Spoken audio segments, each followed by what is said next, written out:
후에 화장실을 자주 가지만 단순한 스트레스나 소화불량으로 생각하고 계신가요? 안녕하세요. 소화기내과 전문의 태연입니다.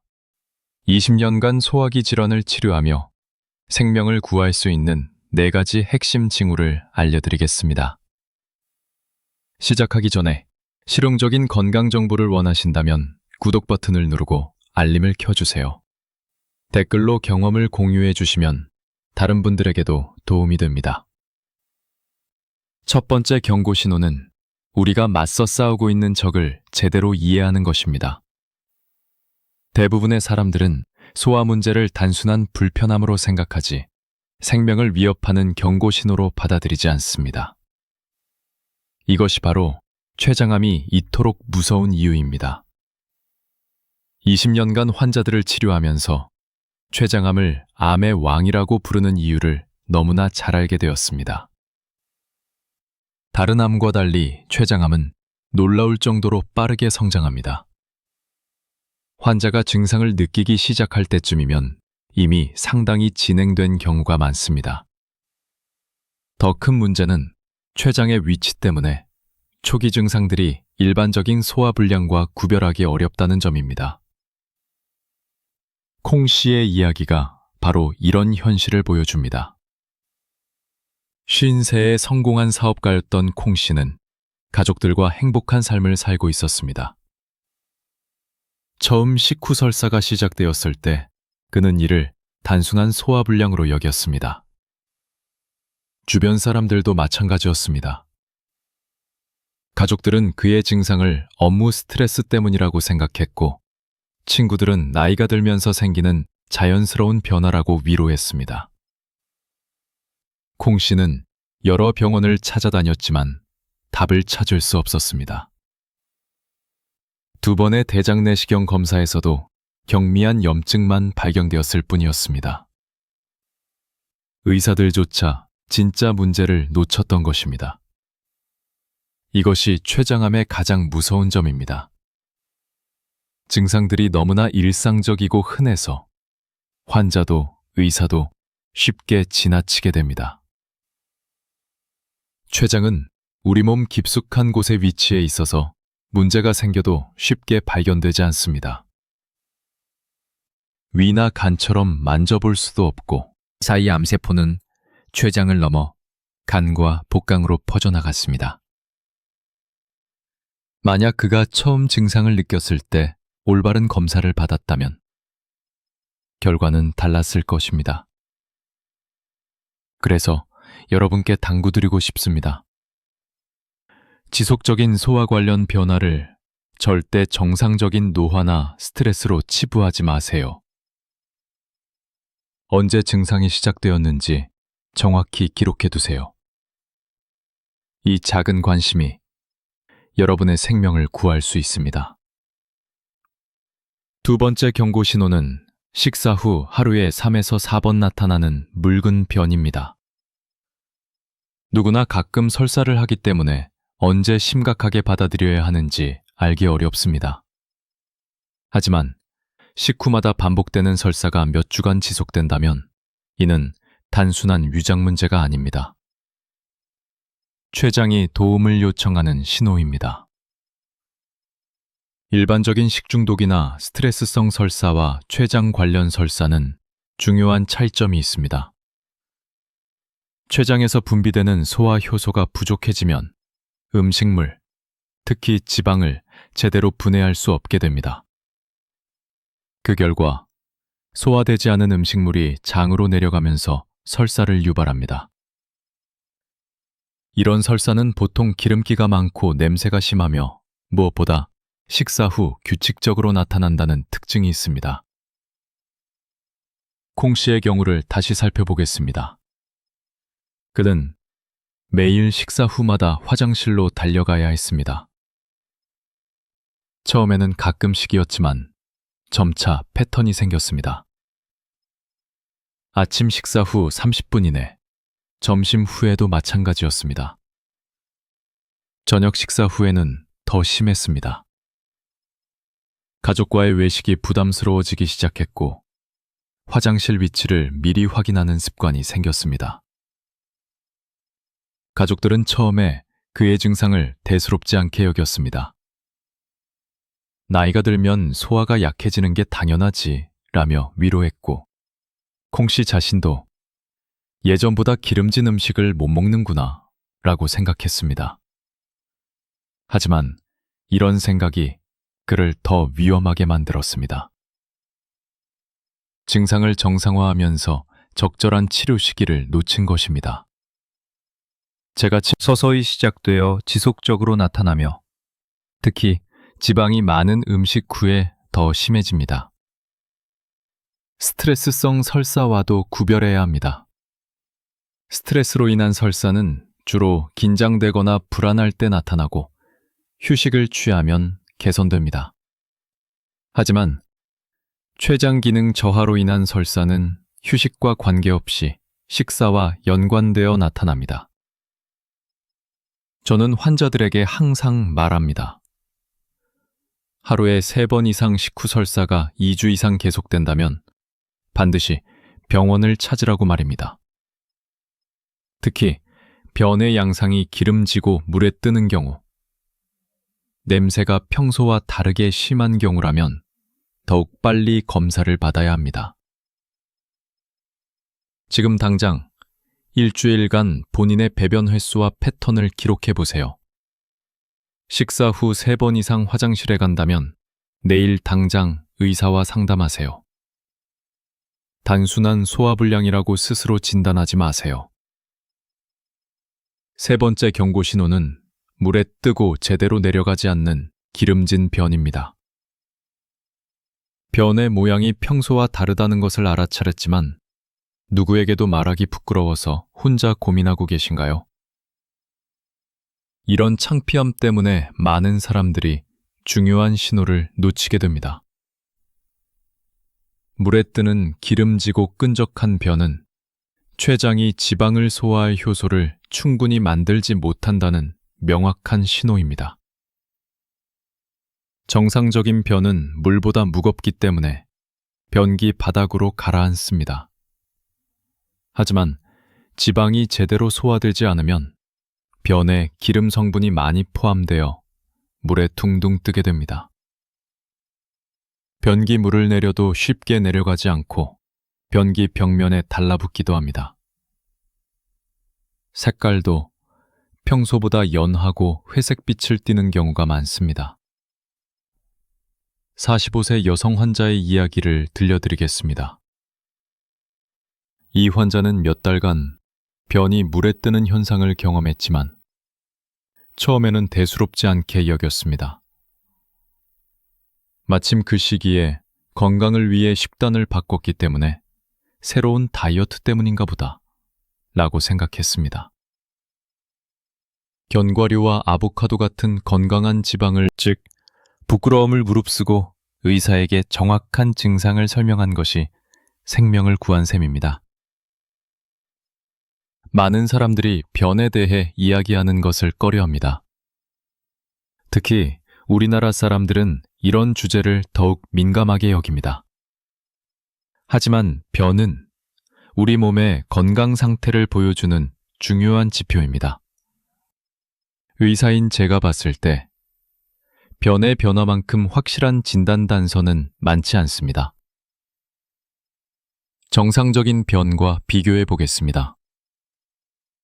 건강한 변은 갈색을 띠고 적당한 굵기와 길이를 가지며 물에 가라앉습니다. 냄새는 있지만 지나치게 고약하지 않습니다. 반면 췌장 기능에 문제가 있을 때 나오는 변은 연한 색깔이고 기름기가 많아 반짝거리며 물에 뜹니다. 냄새도 평소와 확연히 다릅니다. 지방 소화 장애가 있으면 변에서 기름 냄새가 나기도 합니다.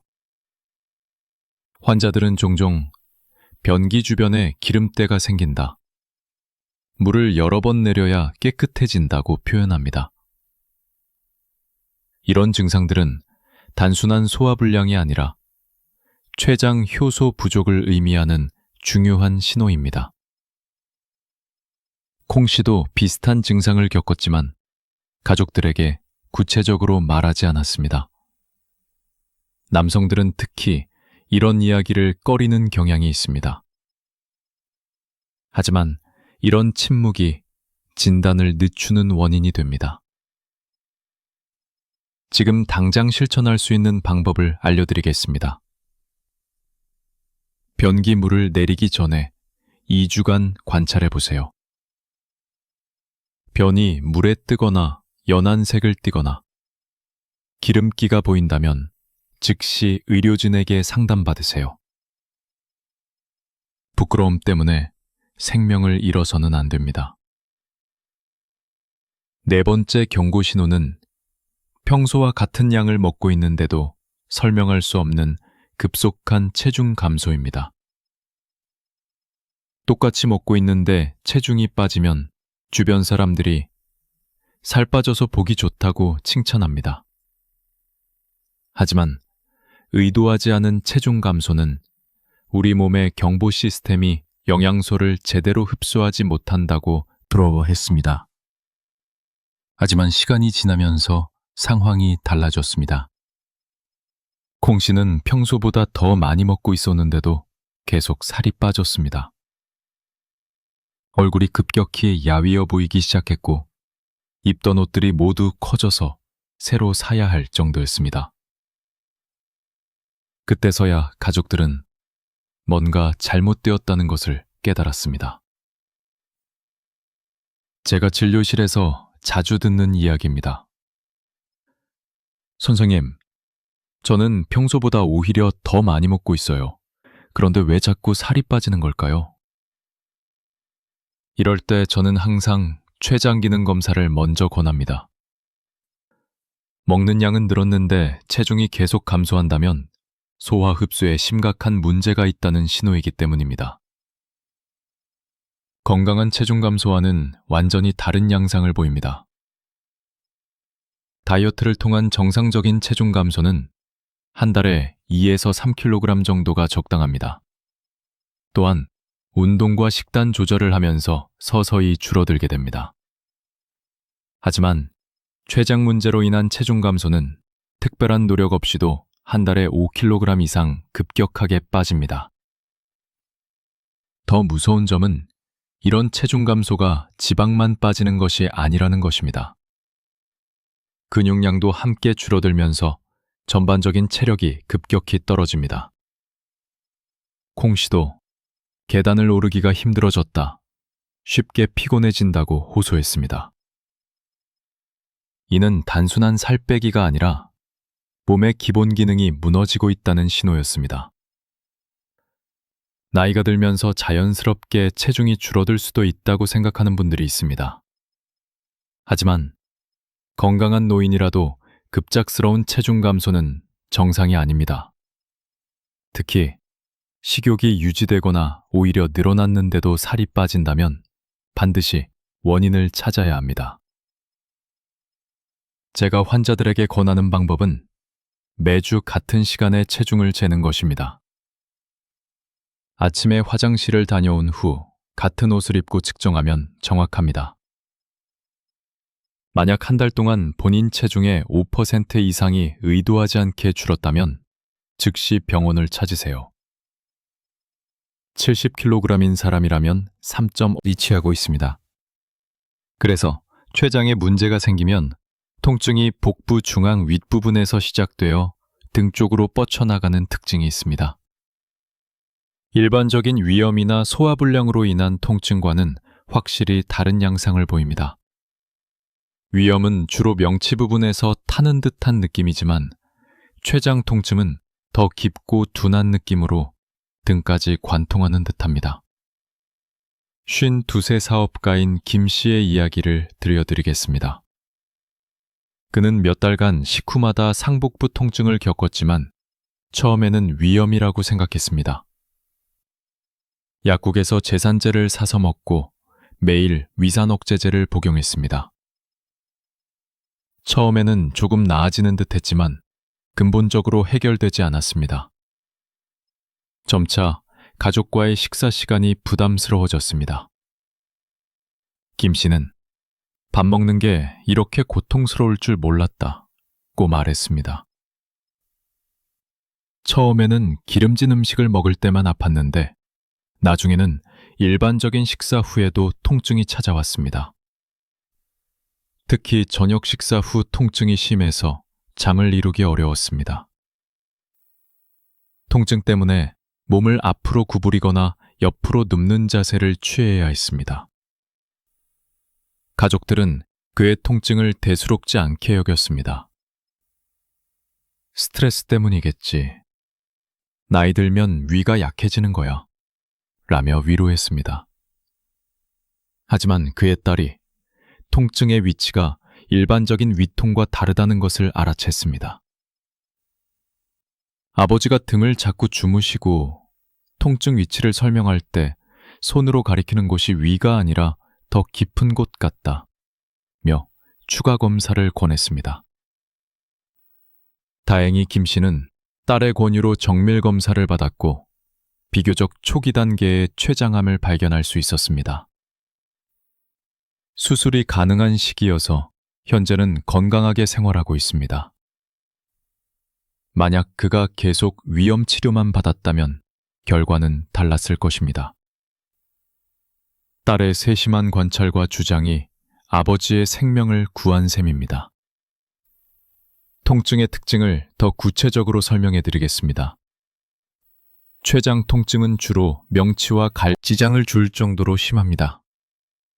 환자들은 칼로 찌르는 것 같다, 속에서 뭔가 조이는 것 같다고 표현합니다. 지금 당장 본인의 통증을 확인해 보세요. 식후 상복부에서 등으로 뻗치는 통증이 2주 이상 계속된다면 췌장 전문 검사를 요구하세요. 단순히 위염이라고 넘기지 말고 정확한 통증 위치와 시간을 의사에게 설명하세요. 6번째 경고 신호는 진행된 병기를 나타내는 황달 증상입니다. 주변 사람들이 요즘 피곤해 보인다거나 안색이 별로다 라고 말하지만 단순히 업무 스트레스나 수면 부족 때문이라고 생각합니다. 하지만 다른 사람들보다 먼저 황달을 알아차리는 것이 생사를 가르는 차이가 될 수 있습니다. 황달은 췌장암이 상당히 진행되었을 때 나타나는 신호이지만 조기에 발견하면 여전히 치료 기회가 있습니다. 황달이 나타나는 원리를 간단히 설명하겠습니다. 췌장 머리 부분에 종양이 생기면 담즙이 십이지장으로 흘러가는 길을 막게 됩니다. 담즙이 제대로 배출되지 못하고 혈액으로 역류하면서 빌리루빈이라는 노란 색소가 온몸에 쌓입니다. 이것이 바로 황달의 원인입니다.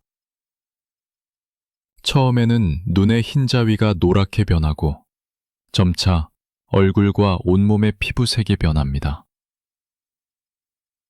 콩 씨의 아내가 보여준 관찰력이 바로 이런 것이었습니다. 어느 날 아침 함께 커피를 마시던 중 그녀는 남편의 눈이 평소와 다르다는 것을 알아챘습니다. 당신 눈이 왜 이렇게 노래 보이지? 콩 씨는 거울을 보고 나서야 자신의 변화를 깨달았습니다. 눈의 흰자위가 확실히 노란빛을 띠고 있었고 얼굴 전체적으로도 누런기가 돌았습니다. 콩 씨는 처음에 며칠 밤을 제대로 못 잤으니까 라며 대수롭지 않게 여겼습니다. 하지만 그의 아내는 직감적으로 뭔가 심각하다는 것을 느꼈습니다. 그녀의 고집 덕분에 그날 바로 응급실로 향했고 의료진은 콩 씨를 보자마자 전체가 노란빛을 띠기 시작합니다. 심한 경우에는 진한 주황색에 가까운 색깔로 변하기도 합니다. 황달과 함께 나타나는 다른 증상들도 있습니다. 소변색이 진한 갈색이나 콜라색으로 변하고 대변은 반대로 회백색이 됩니다. 이는 담즙이 소변으로는 많이 배출되고 대변으로는 거의 가지 않기 때문입니다. 또한 온몸이 가려워지는 증상도 동반됩니다. 빌리루빈이 피부에 축적되면서 심한 가려움을 유발하는 것입니다. 많은 사람들이 황달을 단순한 피로나 간 기능 저하로 오해합니다. 술을 많이 마시는 사람들은 간이 좀 안 좋나 보다 라고 생각하며 간 건강 보조제를 복용하기도 합니다. 하지만 갑작스럽게 나타나는 황달, 특히 앞서 언급한 다른 증상들과 함께 나타나는 황달은 즉시 응급 상황으로 받아들여야 합니다. 조기 발견을 위해 매주 한 번씩 자연광 아래서 눈과 피부를 확인하세요.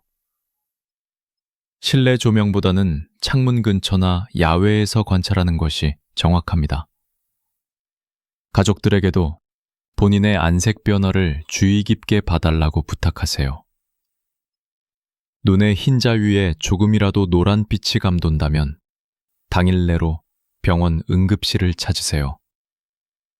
황달은 기다릴 수 있는 증상이 아닙니다. 7번째 경고 신호는 언제 어떻게 적절한 검사를 요구할지 아는 것입니다. 의사가 증상을 대수롭지 않게 여기거나 기본적인 검사만 시행해서 진짜 문제를 발견하지 못하는 경우가 너무 많습니다. 어떤 특정 검사를 요구해야 하는지 아는 것만으로도 몇 달간의 오진을 피하고 생명을 구할 수 있습니다. 의료진도 인간이기 때문에 실수할 수 있고 환자 스스로가 적극적인 건강관리자가 되어야 합니다. 제가 만난 한 환자의 이야기를 들려드리겠습니다. 48세 여성 환자였는데 그녀는 무려 3번의 대장 내시경 검사를 받았지만 아무도 췌장을 확인하지 않았습니다. 복통과 설사 증상 때문에 소화기 내과를 찾았지만 의사 검사를 시행했습니다. 결과는 충격적이었습니다. CA 19.9 수치가 정상보다 10배 이상 높았고 CT에서 췌장 머리 부분에 작은 종양이 발견되었습니다. 다행히 다른 장기로 전이되지 않은 초기 단계였고 수술 후 현재는 건강하게 지내고 있습니다. 이 환자가 보여준 것은 바로 환자 스스로의 적극성입니다. 만약 그녀가 의사들의 말만 믿고 계속 장염 치료를 받았다면 몇 달 후에는 수술조차 불가능한 상태가 되었을 것입니다. 그녀의 끈질긴 요구가 자신의 생명을 구한 것입니다. 췌장암 진단을 위해 꼭 필요한 검사들을 알려드리겠습니다. 첫 번째는 CA199 혈액 검사입니다. 이는 췌장암에서 상승하는 종양 표지자로 정상 수치는 37 이하입니다. 물론 다른 질환에서도 상승할 수 있지만 췌장암의 중요한 선별 검사입니다. 두 번째는 조영제를 사용한 복부 CT입니다. 췌장의 구조와 주변 장기와의 관계를 정확히 볼 수 있습니다. 세 번째는 내시경 초음파 검사입니다. 이는 일반 초음파보다 췌장을 더 자세히 관찰할 수 있는 검사입니다. 위 내시경을 통해 초음파 탐촉자를 삽입하여 췌장을 가까이서 관찰하는 방법입니다. 작은 종양도 발견할 수 있어서 조기 진단에 매우 유용합니다. 일반의와 소화기내과 전문의의 차이도 중요합니다. 복통이나 소화불량으로 동네 병원을 찾으면 보통 위내시경이나 기본적인 혈액검사만 시행합니다. 하지만 앞서 말한 증상들이 2주 이상 지속된다면 처음부터 소화기내과 전문의를 찾는 것이 좋습니다. 전문의는 췌장 질환에 대한 경험과 지식이 풍부하여 적절한 검사를 더 빨리 결정할 수 있습니다. 환자 스스로 건강의 옹호자가 되어야 합니다. 그냥 소화불량입니다 라는 답변에 만족하지 마세요. 증상이 지속되고 일상생활에 지장을 준다면 구체적인 검사를 요구할 권리가 있습니다. 가족력이 있다면 더욱 적극적으로 검사를 요청하세요. 지금 당장 42세 주부인 그녀는 영상을 본 후 자신의 증상들을 다시 점검해 보았습니다. 몇 주간 지속된 식후 설사와 약간의 체중 감소가 있었지만 육아 스트레스 때문이라고 생각했습니다. 하지만 영상에서 말한 증상들과 너무 일치해서 용기를 내어 병원을 찾았습니다.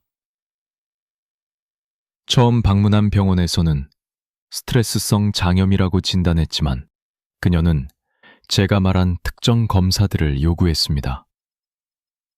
CA19구 혈액검사에서 수치가 높게 나왔고 정밀검사 결과 췌장에 작은 종양이 발견되었습니다. 다행히 매우 초기 단계여서 수술로 완전히 제거할 수 있었습니다.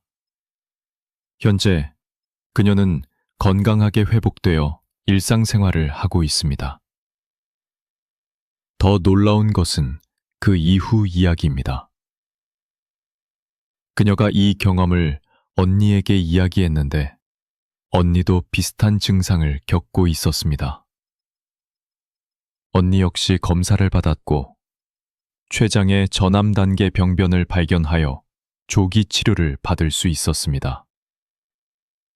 한 사람의 경각심이 가족 전체를 구한 완벽한 사례입니다. 이것이 바로 올바른 정보와 인식의 파급 효과입니다. 지금까지 알려드린 8가지 내용을 정리해 보겠습니다. 첫째, 췌장암이 조용한 살인자라는 것을 이해하는 것입니다. 증상이 나타났을 때는 이미 상당히 진행된 경우가 많지만 조기 신호를 알면 예방할 수 있습니다. 둘째, 하루 3번에서 4번의 식후 설사가 비정상이라는 것을 인식해야 합니다. 이를 단순한 소화불량으로 치부하지 마세요. 셋째, 물에 뜨는 기름진 변이 췌장 효소 부족의 신호임을 기억하세요. 부끄러워하지 말고 관찰하는 것이 생명을 구합니다. 넷째, 의도하지 않은 체중 감소를 심각하게 받아들이세요. 다른 사람들의 칭찬에 속지 말고 원인을 찾아야 합니다. 다섯째, 식후 상복부에서 등으로 퍼지는 통증을 정확히 구분하세요. 온 가족을 구할 수 있습니다. 마지막으로 강조하고 싶은 것은 부끄러움이나 부정보다 생명이 소중하다는 것입니다. 증상이 있다면 망설이지 말고 행동하세요. 더 많은 생명을 구하는 의학 정보를 위해 구독 버튼을 눌러주시고 기억하세요. 조기 발견이 암의 왕에 맞서는 최고의 무기입니다.